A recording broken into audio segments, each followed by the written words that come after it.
Hello everyone, welcome back to this channel. In this video, I will show you the easy and clear steps on how to add items to favorites on the Etsy application.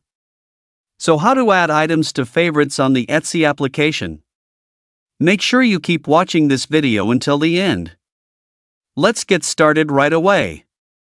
Firstly, open the Etsy Store app on your Android device.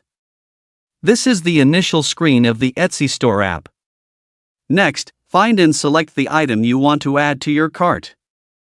Next, tap the love icon in the top right corner of the screen and go to your favorites menu. You can see that it's been added to your cart. So that's it, tutorial on how to add items to favorites on the Etsy application. Thank you for watching. I hope this video was helpful. See you in the next video.